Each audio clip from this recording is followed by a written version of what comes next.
Charles Morrow Hoffman was born on March 16, 1890, in Petersburg, Pennsylvania. The oldest of three children born to Henry and Anne Hoffman. Henry was a German immigrant and worked for the Pennsylvania Railroad as a switch inspector. By all accounts, a well-respected and long-time employee. And by 1917, Charles was also working for the Pennsylvania Railroad as a carpenter for the Middle Division. He was 27 years old and dating Luella Archie, a pretty young woman living in Graysville, Pennsylvania. Life seemed good, but war was on the horizon. On September 7, 1917, Charles enlisted in the United States Army as a private and became a member of Company A of the 305th Engineers, 80th Division. He trained at Camp Lee, Virginia, and on May 26, 1918, Private Hoffman boarded the USS Huron in New York City for the perilous ocean journey to France. By July of 1918, the 305th Engineers were stationed behind the lines in the Saint Mihiel area, repairing roads and bridges. It was here that recently promoted Sergeant First Class Charles Hoffman wrote home to his beloved girl Luella. France, July 21, 1918. Dear Lou, I received your most welcome letters last eve, and must say was glad to hear from you. I received both number 4 and 5 at the same time. Also a letter from Mother. I guess you people must be having about the same kind of weather we are having. Have been having a little rain lately.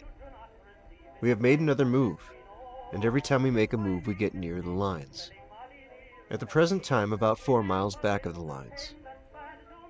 There is some action very close to where we are located, such as the heavy artillery aircraft and machine guns, and from all reports they are doing good work.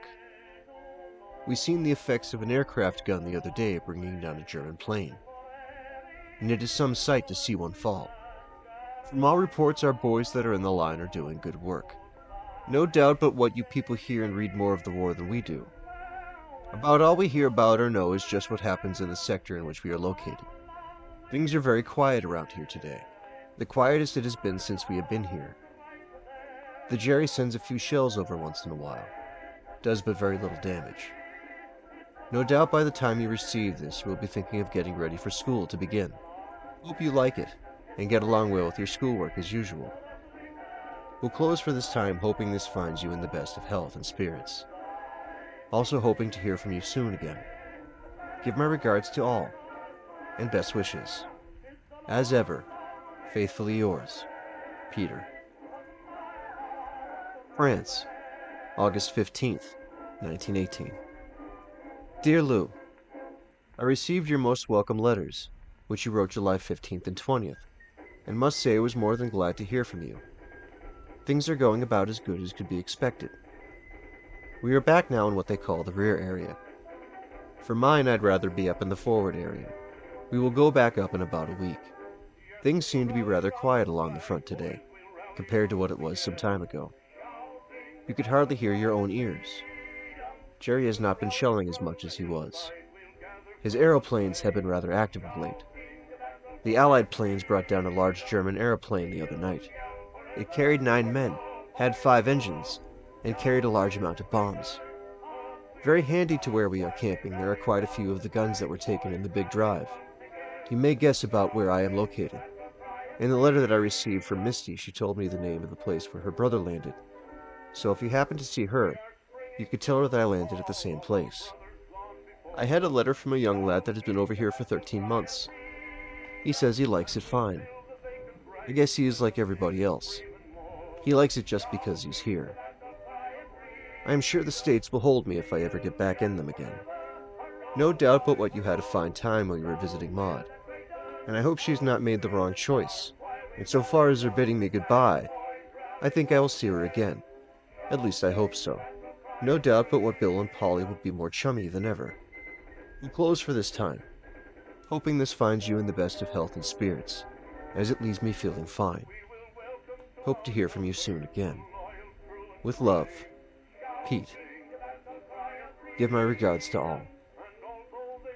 1 month later, on September 12th, the 305th Engineers took part in the Battle of Saint Mihiel. It was the first operation led by the American Expeditionary Forces, and it caught the German army in full retreat. Without their artillery in position, the French and American troops quickly pushed back this bulge in the front lines within a matter of days. After the battle came a period of rest and reorganization, followed by the Meuse-Argonne offensive, which started on September 12th. As the offensive ground on day after day, the casualties rose higher, and soon Sergeant First Class Charles Hoffman was listed among them. A piece of shrapnel pierced his right side on October 27th, and 1 month later the Meuse-Argonne offensive and the war ended on November 11th, 1918.